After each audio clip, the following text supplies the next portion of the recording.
Membuat keyakinan kelas sesuai dengan peraturan kelas. Ini sudah dibagikan pesannya, tolong diisi, buat namanya, buat keyakinan kelas kalian di pesannya. Nanti ditempelkan di depan berdasarkan kelompoknya ya. Kelompok sudah dibagi ya. Habis sama apa pesannya, silakan diisi ya. Ya.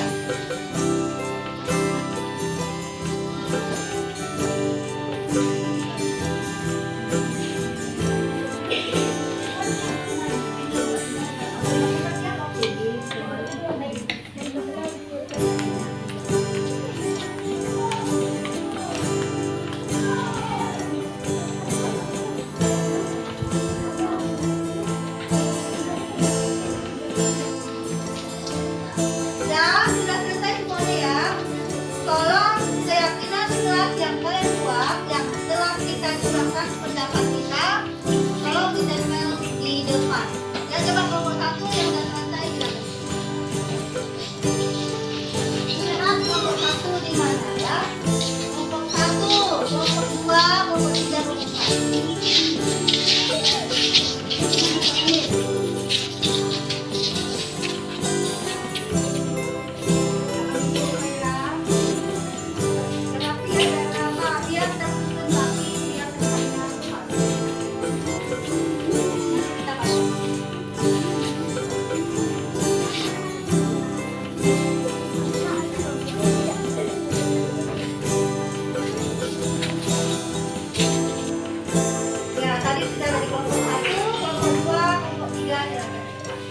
Silakan ditempelkan keyakinan kelasnya yang rapi.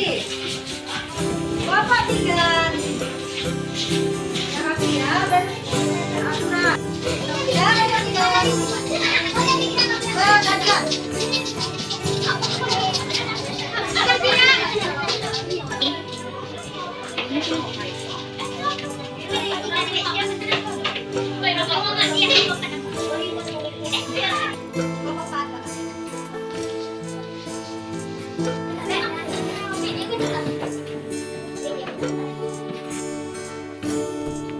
Dan anak-ibu sudah selesai ya keyakinan kelas yang dibuat.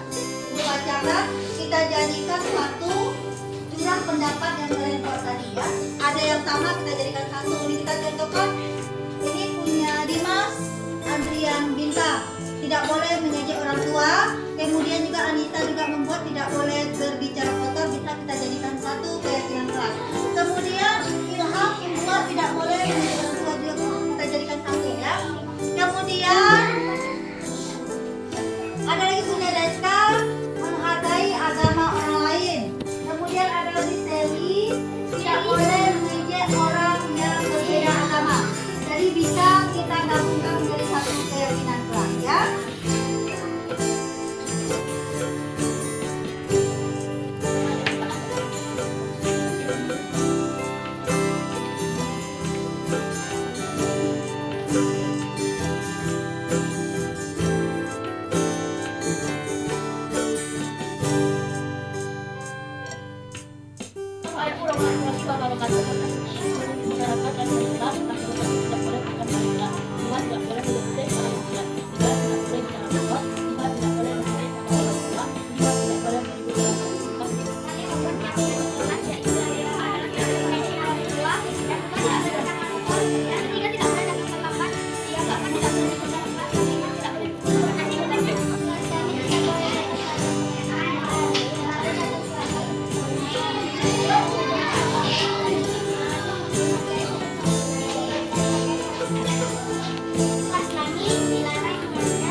Kevin ke depan. Tanda tangan dulu ya, Taufik.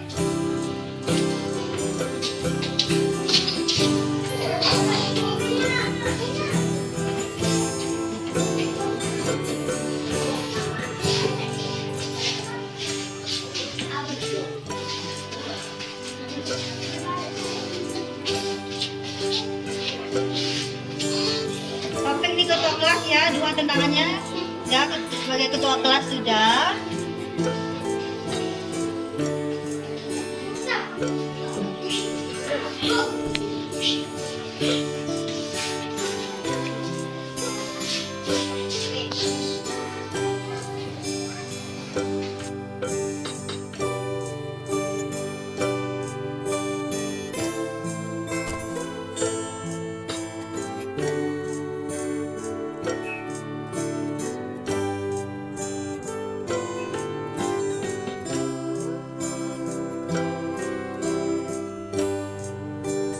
Bismillahirrahmanirrahim. Assalamualaikum warahmatullahi wabarakatuh. Waalaikumsalam. Terima kasih saya ucapkan kepada Bapak dan Ibu yang berkenan hadir pada siang hari ini dalam rangka kami mau mendiseminasi atau melakukan pembahasan tentang budaya positif yang kami dapat dari pembelajaran kami di Pendidikan Guru Penggerak Angkatan 6 untuk tahun ini. Adapun materi yang akan saya paparkan di sini adalah tentang disiplin positif atau budaya positif. Di mana kita tahu budaya positif ini berkaitan erat dengan disiplin positif yang harus dilaksanakan oleh guru di sekolah bersama dengan murid-muridnya.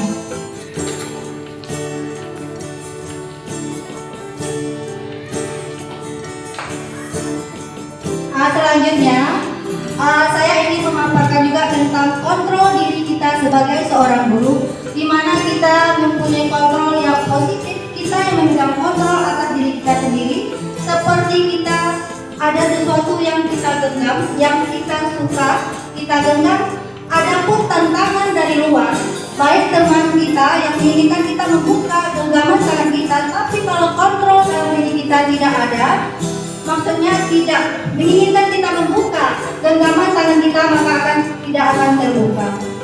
Dan selanjutnya tentang disiplin positif, ini sangat erat sekali kita terapkan di lingkungan sekolah kita bersama dengan murid-murid kita. Jadi disiplin positif ini kita terapkan berdasarkan nilai-nilai kebajikan yang ada. Jadi ada 3 motivasi perilaku manusia.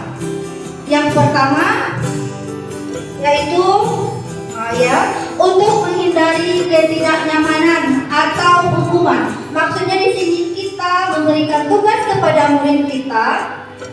Murid kita melaksanakan tugas kita berdasarkan karena mereka takut dihukum atau karena tidak nyaman. Yang kedua, untuk mendapatkan imbalan atau pujian. Maksudnya di sini murid kita melaksanakan tugas dari kita karena ingin dipuji atau mendapatkan imbalan dari gurunya. Yang ketiga itu untuk menjadi orang yang mereka inginkan dan mereka hargai. Maksudnya di sini adalah murid kita melakukan disiplin di kelas atau di sekolah karena berdasarkan motivasi internal dari dalam diri mereka sendiri. Selanjutnya tentang keyakinan kelas merupakan salah satu juga dari budaya positif. Jadi keyakinan kelas ini adalah guru bersama murid membuat peraturan di kelas. Jadi murid itu diberikan kebebasan untuk mencurahkan pendapatnya. Peraturan apa yang mereka ingin terapkan di kelas supaya kelasnya bisa berjalan dengan baik, nantinya pembelajarannya juga berjalan dengan baik. Jadi itu pembentukan keyakinan kelas ini yang pertama syaratnya adalah mempersilakan warga sekolah atau murid-murid di sekolah atau kelas bercurah pendapat tentang peraturan yang mereka sepakati. Contoh, tidak boleh membuang sampah di kelas. Contoh keyakinan kelas yang dibuat. Yang kedua, tidak boleh berkata kotor. Yang ketiga, harus tepat waktu masuk.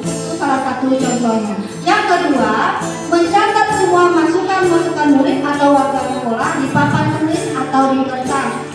Jadi murid disuruh ke depan setelah mereka mencurahkan pendapat mereka, kemudian disuruh murid ke depan menempelkan di papan tulis.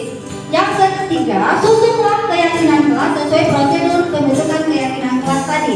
Jadi murid tadi berdiskusi membentuk keyakinan kelas yang akan mereka terapkan di kelas nanti. Yang keempat, tinjau kembali daftar curah pendapat yang sudah dicatat. Yang kelima, tinjau ulang keyakinan kelas. Setelah itu, setelah keyakinan kelas disetujui, maka ditandatangani bersama dengan guru dan murid. Nah, ini contoh keyakinan kelas yang sudah saya laksanakan di kelas 4B. Yang pertama, murid mencurahkan pendapatnya dan menempelkan hasil curah pendapatnya di papan tulis. Kemudian, selanjutnya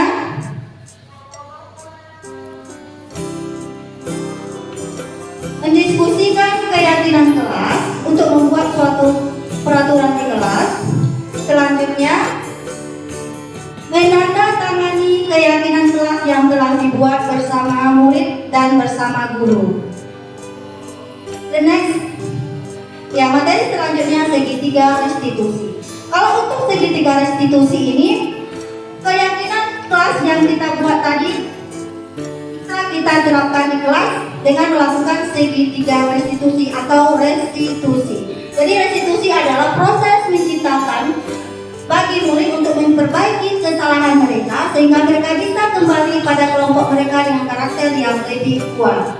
Jadi di sini untuk mencari solusi, membantu berpikir murid dalam menyelesaikan apa yang mereka inginkan.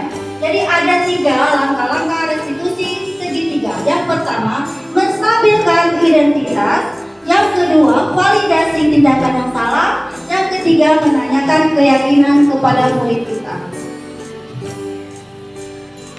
Selanjutnya, posisi kontrol guru di dalam kelas. Yang pertama sebagai penghukum, yang kedua sebagai pembuat rasa bersalah, yang ketiga sebagai teman, yang keempat sebagai pemantau, yang kelima sebagai manajer.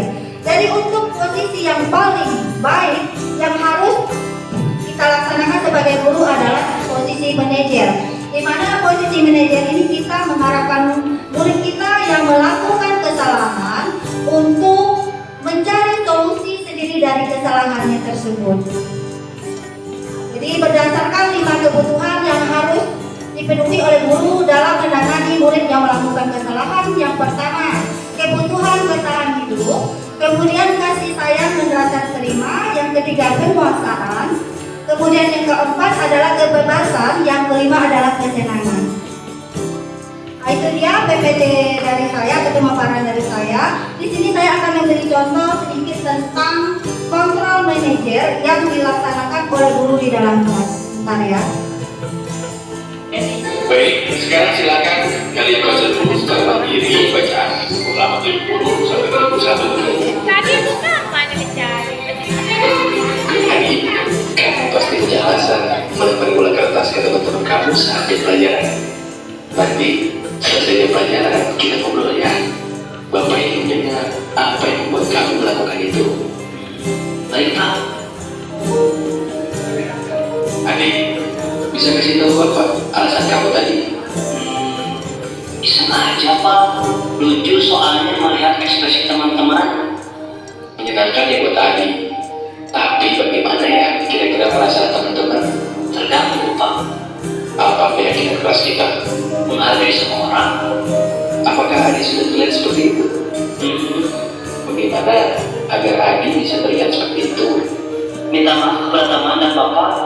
Lalu saya juga akan berhenti mengganggu teman saat jam pelajaran Pak. Apakah Adik punya solusi lain untuk bisa mendapatkan kesenangan namun tetap menghargai orang lain? Bermain bersama teman saat jam istirahat atau jeda antara pelajaran. Kalau Bapak mengadakan bermain peran lagi seperti semester kemarin, bagaimana Pak? Seru sekali waktu itu. Baik, Bapak hargai usaha Adik untuk memperbaiki diri. Terima kasih juga sarannya ya Adik. Bapak akan coba pertimbangkan.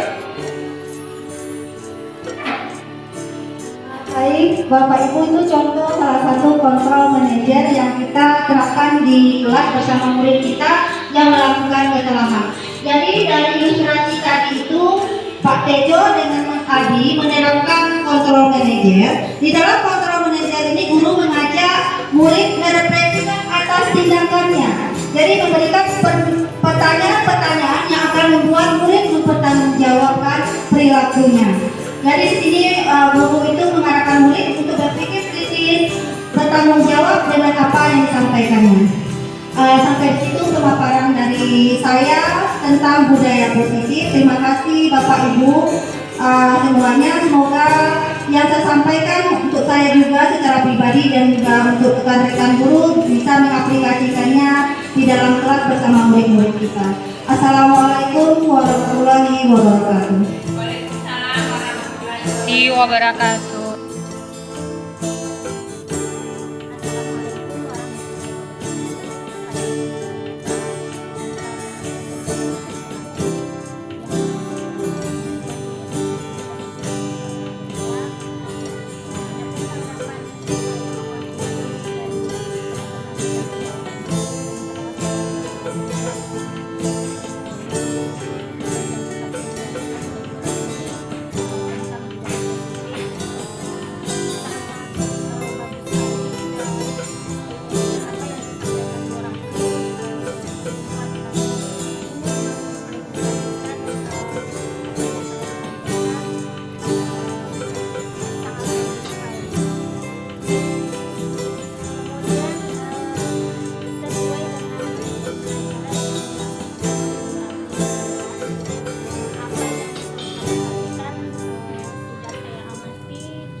Sangat mendukung dan sangat tertarik terutama keyakinan kelas dan Bu Rafni telah membuat sebuah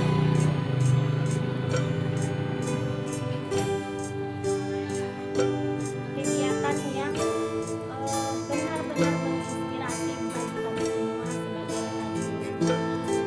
Hanya itu yang dapat saya sampaikan. Terima kasih. Semangat Bu Rafni, CGP Angkatan 6.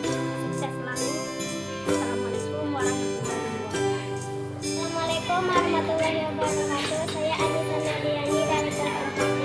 Ibu Rafni sebagai guru kelas saya, di mana kami di kelas telah membuat keyakinan kelas, di mana dengan keyakinan kelas yang telah dibuat bersama membuat kami lebih disiplin dan bertanggung jawab di dalam kelas. Wabillahi taufiq wal hidayah.